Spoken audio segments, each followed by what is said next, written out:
Hey, we're going to go ahead and get started. I know we'll probably have some more filter in as we go, but we're going to go ahead and start our next session. So it's my honor to introduce Mr. Clayton Sammons. He's the Executive Director of Cyberspace and Technology and the Deputy Chief Information Officer for the Air Force Reserve Command, AFRC. Sir, thank you for being here today. Appreciate it. So Mike, sounds like it's working pretty well. So I give a lot of briefings, but I don't know that I've followed an Army general before. Been deployed with Army, so that's a whole interesting world. So I wanted to find a joke because anytime Army and Air Force get together, there's always a joke involved, and it's usually at the Air Force's expense. So here's the way. So how do different military branches use stars? So the Army sleeps under the stars, the Navy navigates by the stars, the Air Force chooses their hotels by the stars. So we've been kind of accused of being the chair force and many other things. So it was a great the two preceding conversations, one from a Marine, one from an Army. Now it's Air Force, so I'm uncertain how this will work out. Comparing them, but nonetheless.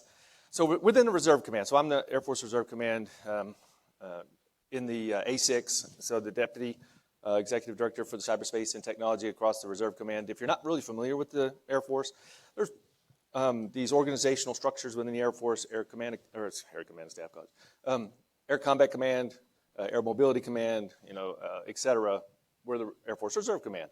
So there's about 74,000, give or take the day, and how you count, 74,000 members within the Air Force Reserve Command.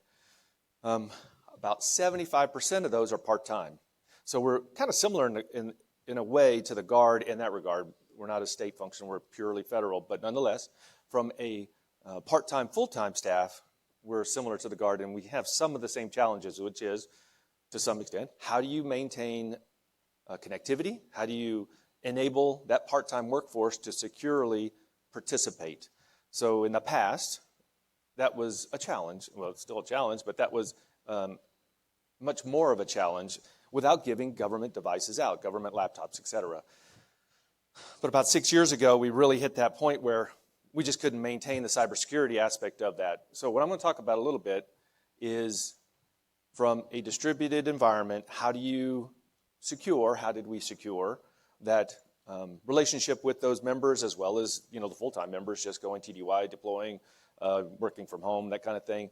And then how it really, unbeknownst to us, created the capability such that when we rolled into COVID, it was a natural effort, or a natural capability that not only for the Reserve Command, but we kind of found that the Air Force kind of crashed us, because there was literally thousands upon thousands upon thousands of Air Force members, not Reserve members, Air Force members, that just started using this capability because it was kind of that easy.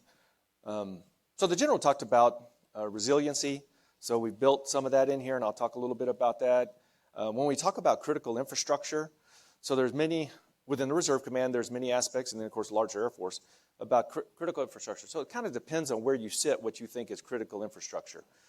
So we have a lot of cyber missions, so certainly aspects of that are critical infrastructure, but we also have a lot of flight line operations that is not necessarily the same. It doesn't necessarily ride the same infrastructure, but are certainly critical infrastructure. So it kind of depends on where you sit, what you perceive to be critical infrastructure, and then, but certainly from a national level, parts of what we do is in that critical infrastructure. I don't have any AFRC members in here to kind of testify to some of the aspects that we do, but if you have any questions, please ask away during this discussion and also at the end. So within Reserve Command, so we created what we call Desktop Anywhere. So this is about 6 years ago. It's not a protected term. It's a term that's been out there, but it just described what we were doing. So we had to give it a name.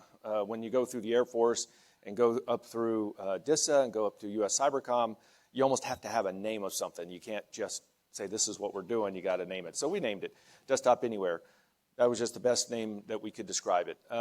So within that capability, though, again, what we needed was an ability to give our 75% of our members, so it's roughly 65,000 people, secure access without having to give them a government device. So our problem was government devices, in this case mostly laptops, going out there. If they didn't connect via VPN, they weren't being patched, they weren't being secured.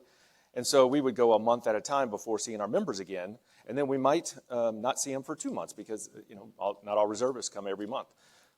Similarly, when we saw COVID, now this is later of course, but when we saw COVID, is just because of the bandwidth utilization of our workstations out in teleworking environments, they were just not able to be as secured as they would be had they been inside the network, inside at your desk. So there were challenges. Desktop Anywhere is all VDI, so we do virtual desktop infrastructure, so it's essentially a inside the wire desktop, protected. We roll out every week with all the updates. Our cybersecurity vulnerability management number, based on DISA standards, is a 0. We've never been able to get laptops down to anywhere near that number. And then you connect to it via Horizon Client. So we teamed with, I think it was mentioned earlier, teaming with industry. So one of the challenges in the Air Force and DoD at large is we try to militarize everything. So we take a perfectly functioning industry standard capability, then we bring it into the DoD, we break it, we butcher it, and we just doesn't seem to work right. So we try to maintain that normalcy, take what is out there. So we use Cisco, we use Dell, Dell EMC, VMware. I'm sure there's a ServiceNow. There's some others that'll come to mind as we go. But we tried not to basically break it and bring it into the Air Force and then try to provide a capability that just doesn't work. So there are many capabilities. So we talk about zero trust a lot these days. And we can talk about that more in a minute, but zero trust. So how do we use those capabilities in a zero trust way, such as we do, and provide that capability to these members that we can securely provide that capability. So our members are out there doing aircrew members, we have maintainers, we have cybersecurity folks that can utilize this capability, and no data leaves the data center.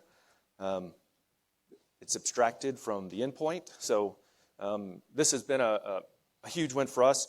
Just there's one, I think it's on the next slide really, but I'll just mention it now, so we have roughly 9, and it's unclassified, 9,000 Air Force members in NSA workspaces. So they have an NSA workstation, but they were expending roughly 260,000 labor hours per year to leave that NSA workspace, go over to an Air Force workspace, just to access Air Force programs to do their business. Utilizing this capability, they're able to sit at their NSA workstation and continue operations, and it just creates a virtual window into the Air Force. And so that's been a huge benefit to those as well. Okay, so what do we do? So in this case, it's a capability I use, matter of fact, I was using in the hotel this morning on my personal laptop. Open Horizon Client, it launches a virtual desktop in our network. We use soft phones, so in this case, we use Cisco. And so my phone number follows me around everywhere, even if I'm at my desk using basically a thin client, zero client, sitting at my desk down at Robins Air Force Base. It's the same virtual desktop as if I was sitting at home through my personal computer. My phone travels with me, so we talk about hoteling, so that's big in the Air Force now, is DoD really. Is DoD has seen such a huge savings in telework as far as infrastructure. So just in Washington, D.C. area alone, I forgot what the number, but it was in the B's, of how much they would save if they did not have to rent all this office space outside of the Pentagon. So we're in a similar situation at Robins Air Force Base. Our complex has 30% more members than we have seats. So how do we do that? So telework is a way that now is going to be an enduring ability for ours. Our command is we just don't have enough seats for everybody. So telework will be it. So we have to telework at least 30% of our headquarters staff every day. Now, who teleworks every day can change, but we have to, in aggregate, telework every 30 days or 30% of our headquarters every day. So the Cisco soft phone has been huge for us in the way that you could travel with your phone number around. So on our brethren across the Air Force, they have to do their cell phone. If they're going to work from home, they either have to forward their phone, which our bases are just not structured to forward base numbers to that volume. So we have roughly 24,000 people that work at Robins Air Force Base. Don't have the capacity to forward 24,000 phones off base. So most have had to switch to their personal cell phones, which is not a good solution either, not when you're doing government business. So this has been a very good capability for us because it keeps it all internal and encrypted. So we do VTC. So another aspect of what we've done is Cisco, is we've done with Cisco, is done VTC integration. So I can sit at my personal computer at home and join a VTC, which pre-COVID, I would have to, well, actually pre this capability, we would have to sit like this in a VTC and participate in the VTC. I can now do that from my house. I can participate seamlessly. No one really even knows that I'm sitting at my house when I'm participating in VTC, unless I turn on the camera and you see the back wall. So that's been big. We do, you could do the file shares. So we do ServiceNow. So I'm sure you're familiar with ServiceNow, but we call it AFRC Google. So within the Air Force, again, we kind of butcher things. And so we've non-butchered ServiceNow. So we take advantage of what ServiceNow can do for us. So that's been a great benefit as far as it's, like Google, because it's very contextual. You can just start typing in questions. Where this has been extremely beneficial is our mission partner. So A3, which is our operations, so that's all our flyers, air crew. And then A4, which is our maintainers, security forces, fire departments, emergency medical, all those kind of things are kind of in there. And then, of course, we have medical separate, pull up medical. But so that has been extremely important to them because they can put all these articles in there. They can put in workflows that benefit those functional areas that previously you just couldn't do. You had to create all these one-off stovepipe systems that just were poorly maintained and secured. So we talk about CBR if you've heard that. So we use within the Air Force, DoD, use Teams, Microsoft Teams. We had this one CBR that was basically a parallel to our internal Teams, which goes away 15 June. So Teams we use Jabber. We use a variety of things, ZoomGov we use to maintain connectivity to our members, as well as just internal administrivia that we do. And then the other thing I was going to mention is mobility. So again, not trying to Air Force something is because we use VMware for our VDI environment, we also use AirWatch for our mobility. So we have AirWatch supporting our air crews in mobility on iPads, and we can also use Android, but they primarily use iPads, iOS and Android phones. And then A4 does essentially the same thing. And then just normal, like my phone is managed by AirWatch, so that I do, Boxer for email and that kind of thing.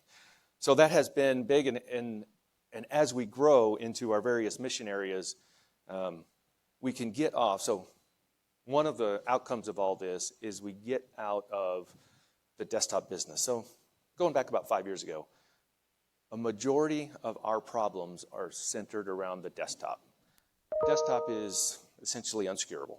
And so the more that it's out running around, and our enterprise tools cannot necessarily fix it as well, we're trying to get out of the desktop business and go kind of as industry does into mobility so that you can manage that a lot more. Chromebooks is a new one coming along third quarter of this year because of Horizon Client and the way the app, that app processes our CAC, Common Access Card, their credentials for you to log in.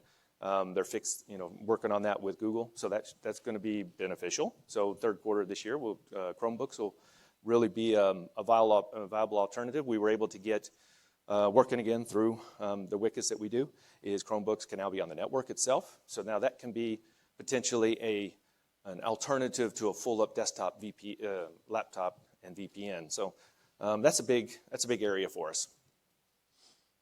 I mentioned Facebook group up there. So, we build, just because that's what we do, we build entire support structures around all these one-off things.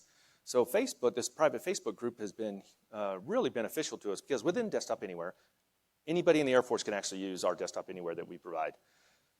But in that, though, we don't have a help desk to support 700,000 people. So the Facebook has been extraordinarily helpful in the sense that, particularly MacBooks, there's all these unique things with MacBooks. I'm not a Mac user, although I'm an iPhone user. I don't use Macs. But there's all these little nuances with Macs that I don't have with my Windows personal laptop. And so they'll have all these little questions. Well, fortunately, when you get a group of folks together that are really excited about something, they will answer each other's questions and troubleshoot. So I don't know if there's an unanswered question out there, but what I hear is you have a question, you put it out there, and really 24/7, somebody will answer it, because we have members scattered all around the world that are using this capability.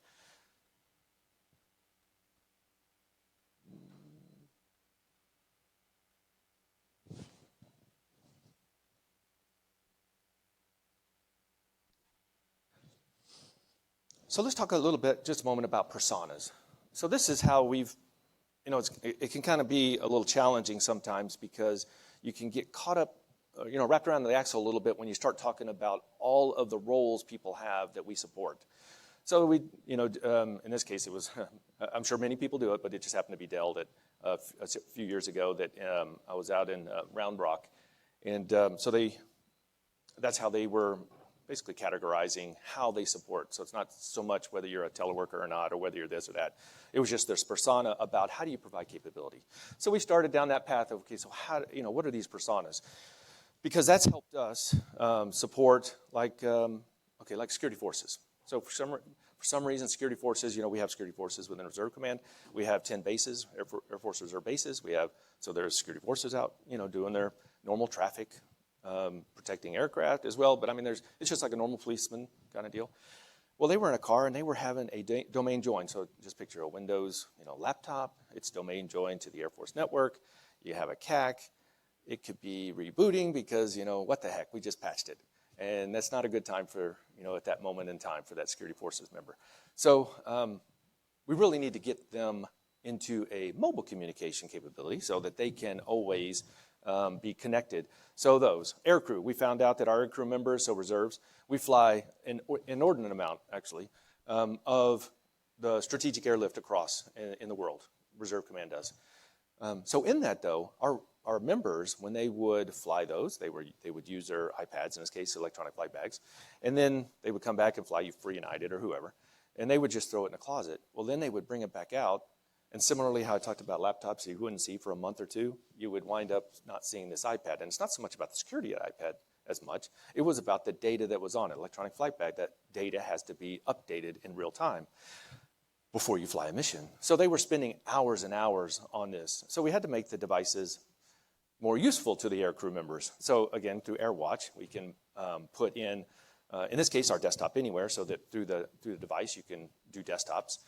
So then they could do their orders, they could do their travel vouchers, they could do their readiness data, they could do all those things with that device, and now they didn't just throw it in the closet, they could actually use it. And so we found that from our aircrew perspective, it's been a much better product. And then emergency response. So then the descriptors. So we have part-time, full-time. So the active duty Air Force, so I'm active duty retired, 23 years active duty retired, and even at the point that I came in to the reserves after retiring, there is much more mobility in the active duty than the active duty realizes. There's a lot more dual personalities in the active duty than the active duty really realizes. I didn't really think about it much. I was active duty. I thought everybody worked every day. I thought everybody worked at their desk every day, or everybody worked at their aircraft every day, and that's not true. So much of the capability we've seen from the Reserve Command providing to Reserve primarily has been beneficial to the Air Force, because that's hitting a huge amount of need that previously wasn't even addressed, mainly because most people, so when we talk about requirements in the Air Force, there's not an easy way for a user with a need to really and truly communicate to the enterprise level. They may communicate to a base, and at every location, roughly 247 locations around the world, you could have somebody communicating the exact same thing, but it doesn't get aggregated at the Air Force enterprise level. If that particular base wants to pursue it, they can pursue it at a one-off, but things just don't really aggregate. So that's been kind of a challenge. Within the Reserve Command, we're much smaller, so things aggregate much more quickly. And so we've been able to get after some of those things. So the descriptors, of course, that's how we pursue a lot of these things. And then the purposes. So for us, so we have all these part-time members participating once a month. and a couple times a year. But how do you do that in a COVID environment? So we really started Max Telework. So how do you do a unit training assembly, which is UTA?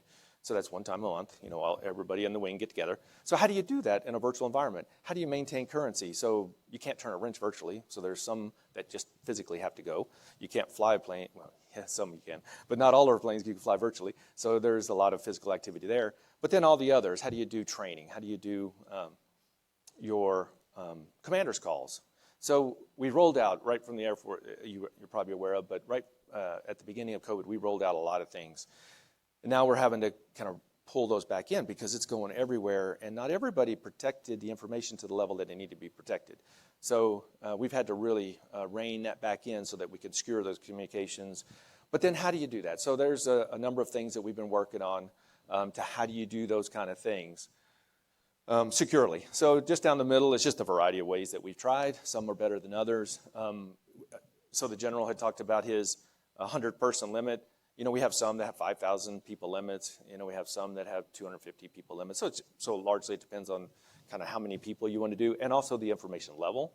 So we have these impact levels that we have to abide by. So this is purely unclassified. So everything I say better be purely unclassified. And as opposed to like for the old term for official use only, you have to have a certain impact level for that. If we start getting into other areas, there has to be certain protections involved. So people were not necessarily following those, but each one of those carries with it different weights. And then on the right side is just our now 0365. So we're part of DoD 03, well, getting part of DoD 0365. And so it was Air Force and then all the other area, and I think there was 39. And now we're all going to be into one. So that will be another capability that we will be able to seamlessly across the department and across really most all federal agencies be able to communicate.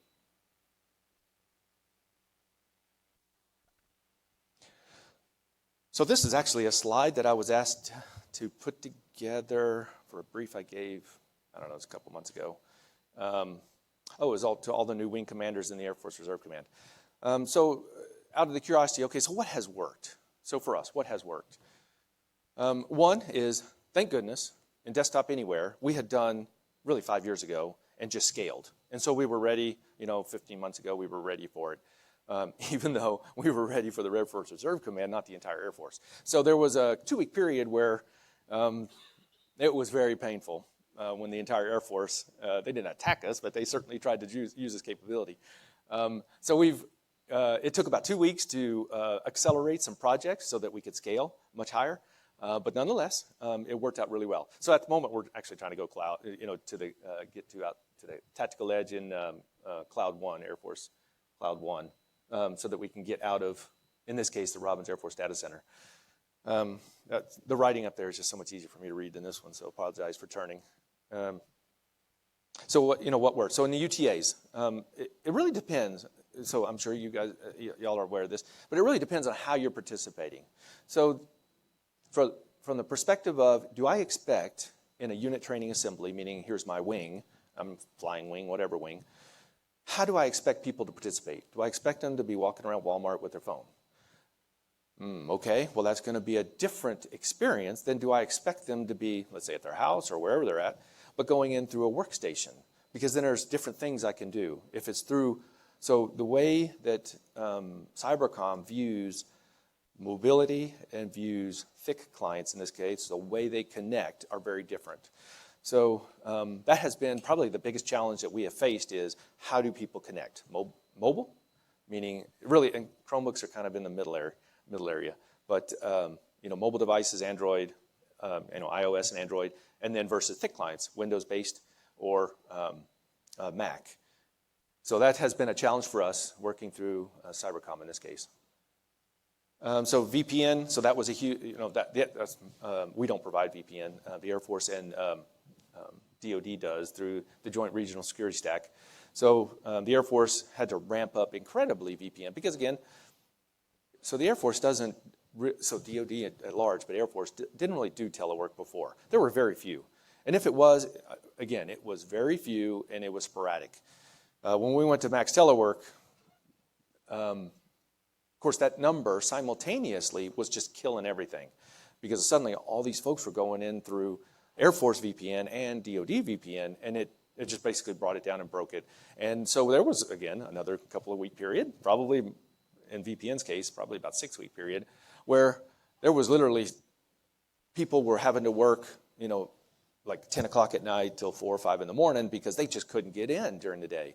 If you didn't, start off your session at, say, 6 in the morning, you probably weren't going to get in until that evening. You just sit there and kind of beat your head against the wall all day long. And then if you got in, maybe by 8 or 9, it's going to crawl. And you're, going to hit something, you're going to wait for a bin and it hit something. So we had to really scale up because, again, the DoD was not really designed around that. We don't physical proximity, we do. Now that has presented a leadership challenge, which our partners in VMware and Dell, I don't want to leave anybody out, but those partners, a lot of them don't ever go into the office. My son works for Vanguard, big data manager for Vanguard. He never goes in the office in Charlotte. That's not something we really did, unless it was temporary duty and a deployed, when you connect back in. You didn't really do that day in and day out. So how do you lead, how as a leader do you do?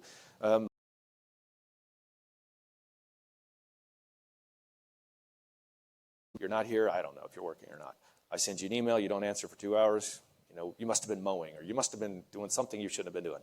Versus I send you an email and you're sitting there at the office and you don't answer for 2 hours, I'm okay with that. So there's this cultural difference that hasn't occurred yet that we're working on. Workspace ONE, which is the real, the new name for AirWatch, that's been enormously successful for us. And then BYOAD, bring your own approved device.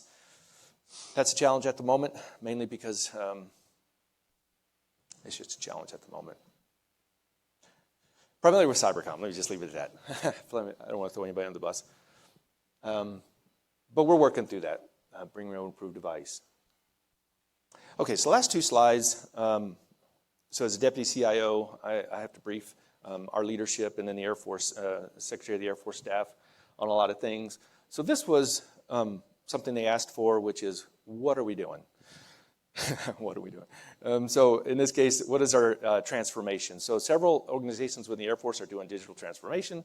Air Force Materiel Command has an entire effort around digital transformation with all these lines of effort. We participate as Reserve Command. We participate with the one that's at Robins Air Force Base, which is an Air Force Materiel Command base. So we participate with them, even though we're not really aligned with them, so to speak. So on the left is really what we're after. And so, we have various users. So devices, that's, again, kind of the problem at the moment we're working through it with Zero Trust is probably most about devices. And then data and app submission, of course. So data, Air Force Reserve Command, I guess I'm proud of our team on the Reserve Command because we're leading the way in the Air Force on how do we do big data. So our Deputy Commander, Major General Berger, is a big fan of data because he has seen the benefit of making decisions based on data versus gut feels. And so we're aggregating where needed, we're accessing where needed, and then visualizing in a way that gives our staff the ability to make better decisions based on what we see in the data, not just what we think it might be. And then in the center is those various areas and capabilities that we're after. In some way or another, we're after every one of those. You have a number of users in there, you have a number of capabilities, and devices, and et cetera. And that's the things that we're after. And then underlying in that blue, kind of the first blue line, is the various things. So we partner heavily with our industry partners. We depend on their, I only know what I know, we depend on their information, their advice. I've visited a number of their headquarters and their CTOs to learn how do they do it for themselves. So when I went to Cisco, for example, and I've said Cisco several times, so apologies if anybody doesn't like Cisco. I went to their headquarters and said, okay, how do you provide IT for yourself? So let's see. And so Microsoft, same thing. Dell, same thing. Before and since EMC, same thing. But how do you provide your capability to your folks? And so that's been very insightful of how they do it to themselves. How do you secure your information? How do you stratify that? So various companies will want to manage the device completely. Some will just want to manage that device at the moment you're accessing. And depending on what some of those evaluations are, where you are, what time of day it is it abnormal, that kind of thing, you'll have access to different information. You might be able to read this, but you're in a physical location, it's kind of risky, so you're not going to be able to read this data, even though if you were back at the office, you could access that data. So there's a lot of variances on how you do that. So within the Reserve Command, you have the same thing, and Cybercom is very interested in all that, is the same things that industry is doing. So I think we're seeing a turn from Cybercom all the way down on utilizing what industry has been doing all along. Automation has been virtualization automation. Reserve Command, again, has been one of those that's kind of stepped out in front in the Air Force. So we're almost 100% virtual, which still causes some issues, with the Air Force, but we're almost 100% virtual, and we do automation. So it used to be torture to build a server. Now it takes a few minutes, and it's secure, much more secure than it was before when it was basically being done decentralized. But I can't emphasize enough industry. So the general talked about industry is we only know what we know, and sometimes we search things that is in the confined box of what we think we need or want or desire, whatever it is. But we put our own limitations on there unknowingly. So I try to challenge every vendor that comes to see me, every industry partner, is unblinded, unconstrained, tell me what's possible. And then we'll go from there of what we can do. Because it doesn't seem to work out the other way around. Okay.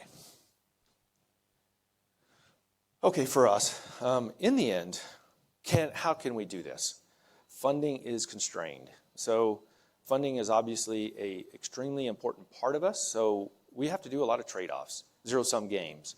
So if we go and move out on this, well, what does that save? So in this case, I mentioned we're going to the cloud, so Air Force One, or Cloud One, rather.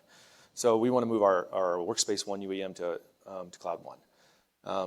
There's just some issues. So we talk about critical infrastructure. There is some issues between where you come in the DoD and when you get all the way down to the data center that's at Robbins. There's a lot of hands in the pie that don't communicate with each other. And so on any given day, there might be something happening, and it takes you sometimes more than a day to figure out who did what to whom. So really, the sooner we can get into Cloud One, I think the better our performance will be, and the more the happier our aircrew members will be. But that will be offset in an operational expense based on what we've been doing as a capital expense inside the data center. So we've been having to buy all that and build it inside the data center. So we use MX 7000s. We use Extreme.io 2, I think it is. We use Cisco UCS and Isilon for our storage. So in that, though, that's a lot of money that we have to build that. That's staff, calories that has to build that and maintain that, sustain that, and replace it, and tech refresh, and patch it, and all that stuff. So can we offset that by going into the Cloud One?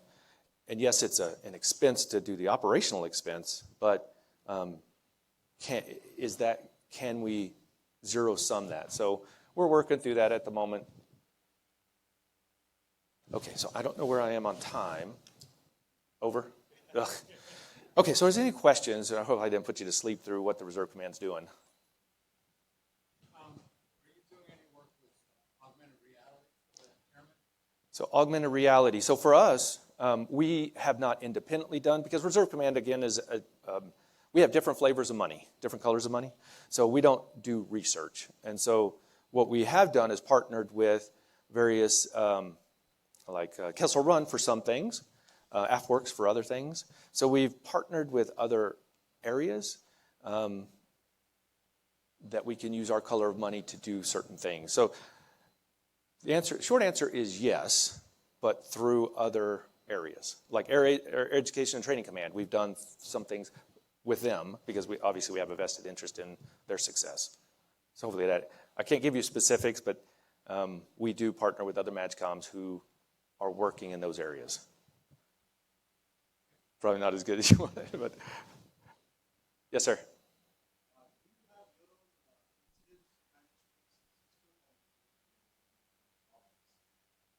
Incident management? And in this case, from a user-facing thing?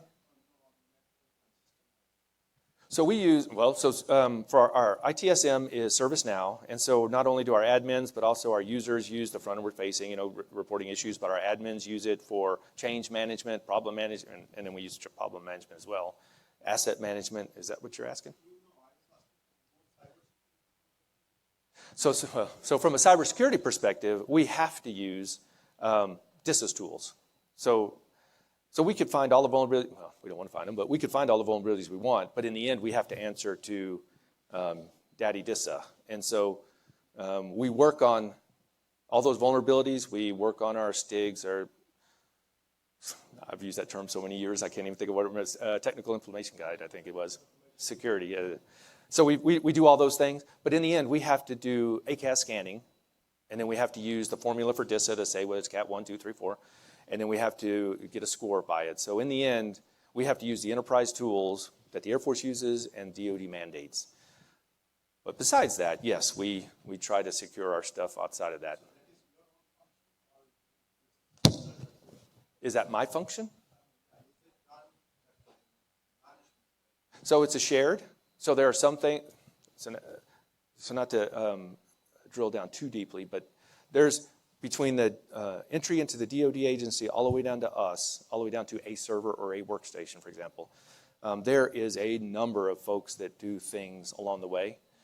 Our responsibility is inside the data center, both on a user-facing and servers and capabilities, switches, routers, et cetera, inside the data center.